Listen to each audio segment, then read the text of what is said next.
Sejam bem-vindos ao meu canal Simples Histórias. Meu nome é Prinzo e hoje nós vamos tratar sobre a República da Espada. O que foi a República da Espada? Foi a primeira república após o golpe na monarquia que a derrubou. E por que este nome? Porque foi a república governada por militares. O primeiro foi o Marechal Deodoro da Fonseca e depois o seu vice, o Marechal Floriano Peixoto. Esses dois personagens participaram ativamente no golpe republicano, sendo a maior preponderância do Marechal Deodoro, que foi quem conduziu as tropas até o Campo de Santana, ingressando no quartel-general para a República, como vimos no vídeo passado. Após a proclamação da República, nós tivemos um governo provisório, cujo governante foi o Marechal Deodoro da Fonseca. Ele, primeiramente, nomeou os governadores dos estados, que antigamente chamavam províncias. Ele teve um viés autoritário, com base nas ideias que tinham uma certa vigência no exército, ideias positivistas que foram um elemento-chave que transformaram os militares como os salvadores da pátria, que eu falei no vídeo anterior. Mas antes de a gente falar sobre isso, já vou adiantar que o governo do Marechal Deodoro se baseou em 3 fatos básicos. O primeiro deles foi uma política econômica que fracassou, entrando para a história com o nome pejorativo de encilhamento. O segundo foi a promulgação da Constituição de 1891. E o terceiro foi a sua renúncia após a primeira revolta da Armada, que é a Marinha. Agora nós vamos ver esses 3 fatos. A monarquia já vinha emitindo papel moeda, ou seja, jogando dinheiro no mercado com o intuito de aumentar o crédito. Essa política foi seguida e aumentada pelo novo governo, em especial pelo ministro da Fazenda, o eminente Rui Barbosa, que autorizou a emissão de papel moeda, de dinheiro, com o intuito, como disse, de aumentar o crédito, constituir empresas para alavancar a industrialização no Brasil. Essa política não deu certo por uma série de razões e eu vou elencar algumas delas. Primeiro, a emissão de papel moeda. O que significa isso? Significa que cada dinheiro que é emitido corresponde a uma fração do Tesouro Nacional através do ouro. Se você emite mais e você não aumenta a riqueza existente, o que você faz? Você desvaloriza a sua moeda. Você precisa de mais moeda para garantir aquele ouro correspondente. Então você acaba gerando uma desvalorização na sua moeda. A outra coisa foi a concessão fácil de empréstimos, sem a devida fiscalização. O que aconteceu? Algumas pessoas realmente montaram empresas que deram lucro, contrataram pessoas, pagaram impostos, etc. E foi bom para o Brasil. Outras não. Montaram empresas fantasmas. O que é uma empresa fantasma? É uma empresa que não existe, ela só existe no papel.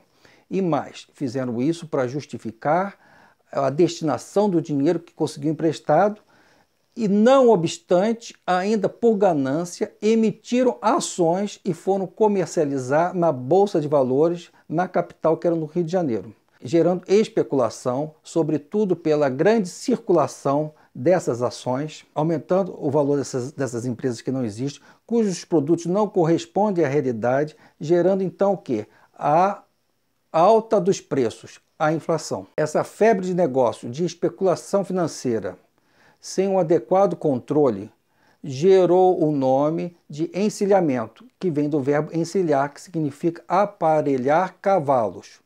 E aqui é com o intuito de corrida de cavalos, porque era mais fácil ganhar nas apostas do Jockey Club do que receber dinheiro de empresas que não existem. Essa situação gerou quebra de empresas, instituições bancárias, um caos financeiro com a derrubada das ações e a desvalorização da moeda frente à libra esterlina, que é inglesa. Portanto, essa política se mostrou um fracasso, que se estendeu até 1897. O segundo fato marcante do governo do Marechal Deodoro foi a promulgação da Constituição a primeira Constituição da República.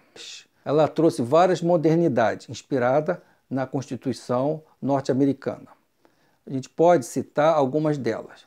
Por exemplo, o voto, que deixou de ser censitário com base na renda, passou a ser o voto universal, mas apenas para homens maiores de 21 anos e não analfabetos. A outra coisa foi que o Brasil passou a ser um Estado laico, ou seja, a separação da Igreja do Estado, admitindo qualquer outra religião. O federalismo também foi outro ponto atendido, sobretudo aos anseios da elite cafeicultora, mais precisamente do Oeste paulista, que se tornaram os republicanos da última hora, ao abandonarem o Partido Conservador, que era monárquico, e pularem para o Partido Republicano. Eles desejavam o quê? Maior autonomia aos estados, para que eles pudessem ter a sua legislação própria, a sua Constituição própria, seus tributos e a possibilidade de, inclusive, obter empréstimos no exterior,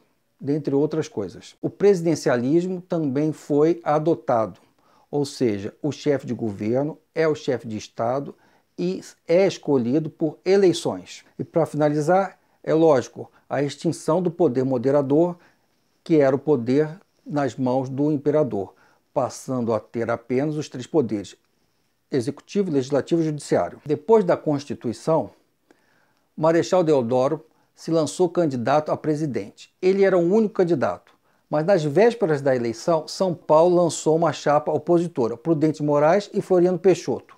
Naquela época você poderia votar tanto para presidente quanto para vice-presidente, separadamente. O que aconteceu? A eleição foi feita pelo Congresso, ou seja, foi indireta, não foi pela população, e quem ganhou foi o Marechal Deodoro, mas ele teve menos votos do que o vice da chapa opositora, que foi o Marechal Floriano. Apesar de os dois nunca se hostilizarem publicamente, ele representava os cafeicultores paulistas que queriam uma maior participação política, uma descentralização do poder. E o poder estava mais ou menos concentrado nas mãos do presidente, não por disposição constitucional, mas por imposição dele. Ele foi uma figura, assim, autoritária. Passou para a história como o primeiro, entre aspas, ditador brasileiro. E como exemplo, depois deste fato, o Marechal resolveu demitir todos os governadores que ele tinha nomeado, que eram opositores, dentre os quais o governador de São Paulo. O Congresso, então, conseguiu aprovar uma lei chamada Lei de Responsabilidade, que visava limitar os poderes do presidente. Essa lei foi, então, para o Marechal Deodoro. É lógico que ele vetou a lei. A lei retornou para o Congresso e o Congresso fez o quê? Derrubou o veto. Então a lei, em tese, passou a valer. O Marechal, em contrapartida, resolveu decretar estado de sítio, fechar o Congresso, determinar novas eleições para os congressistas e fazer uma reforma, uma revisão da Constituição para dar maiores poderes ao Poder Executivo. Isso gerou uma grande reação de grupos civis, políticos e militares. Os militares foram a Armada, que é a Marinha, que tinha um viés monárquico, que se sentia desprestigiada perante o Exército e que entrou numa campanha legalista, dando um ultimato a Deodoro: ou o senhor renuncia ou volta atrás, senão nós vamos bombardear a capital, Rio de Janeiro. Sem o apoio desses grupos, ainda em novembro, porque isso aconteceu no início de novembro de 1891, Deodoro renuncia. Em 23 de novembro de 1891, assumindo seu vice, Marechal Floriano Peixoto, que será objeto da próxima aula. Agradeço a presença de todos e os convido para o próximo encontro.